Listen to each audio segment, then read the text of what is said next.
तो रासायनिक संयोग के नियम में हम लोग पढ़ेंगे कि बहुत सारी रासायनिक अभिक्रियाएं होती हैं, तो उनमें अभिकारक पदार्थ उत्पाद पदार्थ से मिलते हैं। जैसे एग्जाम्पल मैं आपसे लेकर चलूँ, H2 मिला Cl2 से तो बना 2HCl।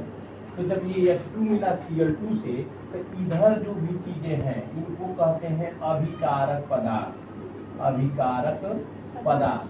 और इधर जो बनता है इसको कहते हैं उत्पाद पदार्थ।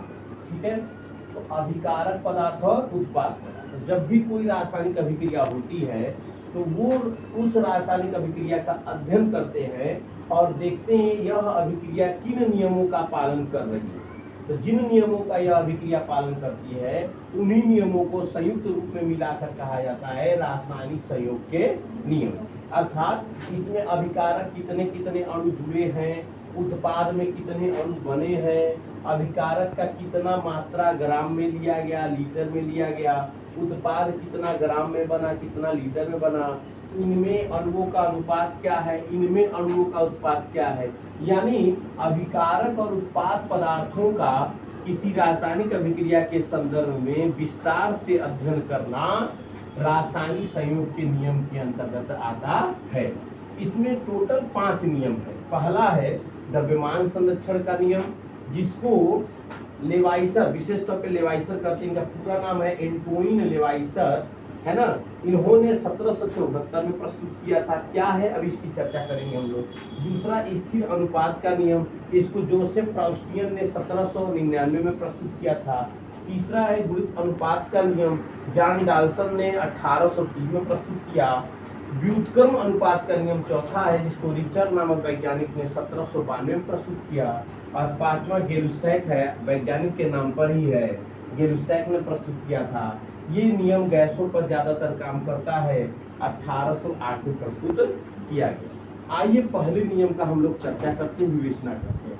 द्रव्यमान संरक्षण का नियम, जैसा कि नाम से स्पष्ट है, द्रव्यमान संरक्षण का नियम ऊर्जा संरक्षण के नियम के ही समान है। जैसा ऊर्जा संरक्षण में किया गया है कि ऊर्जा को न तो नष्ट किया जा सकता है, न तो उत्पन्न किया जा सकता है, केवल ऊर्जा के एक रूप को दूसरे रूप में बदला जा सकता है। वैसे ही द्रव्यमान संरक्षण में है कि द्रव्यमान को न तो नष्ट किया जा सकता है, न तो उत्पन्न। एक लाइन में कहा जाए तो द्रव्यमान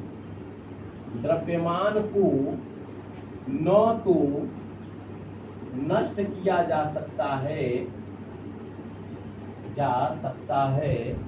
और न ही इसे उत्पन्न किया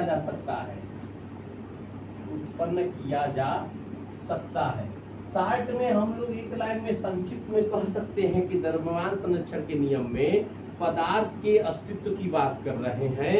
अर्थात किसी भी रासायनिक अभिक्रिया में अभिक्रिया परिवर्तन के दौरान पदार्थ समाप्त नहीं होते हैं और न ही कोई नए पदार्थ बनते हैं।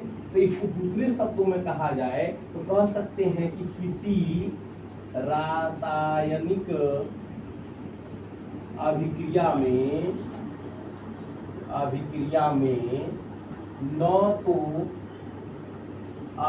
किसी रासायनिक अभिक्रिया में अभिकारक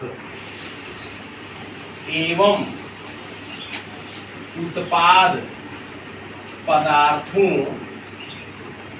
की मात्राओं में, मात्रा मतलब भार, मात्राओं में कोई परिवर्तन नहीं होता है, कोई परिवर्तन नहीं होता है।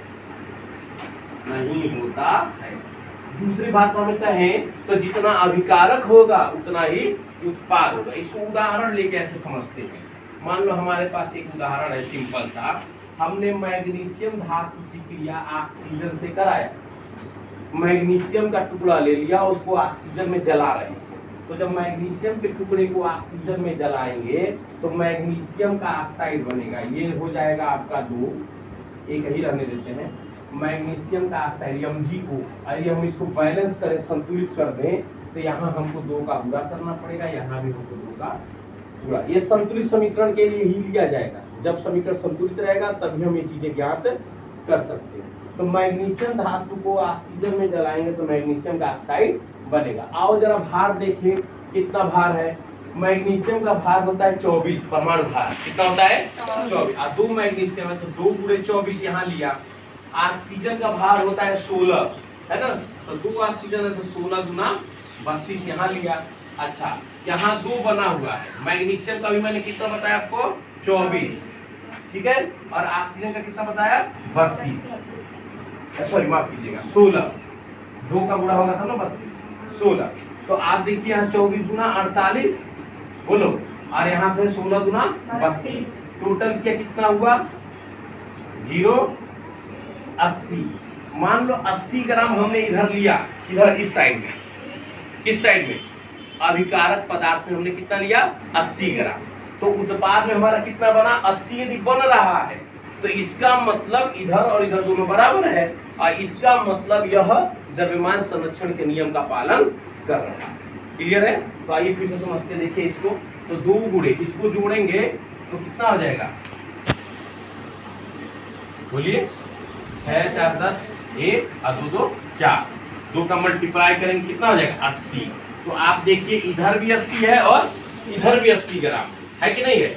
इसका मतलब यह गुणित अनुपात, सॉरी माफ कीजिएगा, द्रव्यमान संरक्षण के नियम का पालन कर रहा है। तो द्रव्यमान संरक्षण का नियम क्या कहता है? कहता है कि जितना अभिकारक है भार में, उतना ही भार में उत्पाद भी होना चाहिए। यदि ये दोनों मात्राएं बराबर हैं, इससे ये सिद्ध होता है द्रव्यमान संरक्षण हो रहा है, यानी कि द्रव्यमान में कोई कमी नहीं, जितना हम लिए थे उतना ही हमको मिल जा रहा है, बशर्ते रूप बदल जा रहा है। यहाँ 2 चीजें थी, मैग्नीशियम और ऑक्सीजन, और यहाँ मैग्नीशियम का ऑक्साइड। नया चीज बन रहा है लेकिन भार में कोई परिवर्तन नहीं हो रहा है। तो ये था द्रव्यमान संरक्षण के नियम के बारे में। इसके बाद अगला पढ़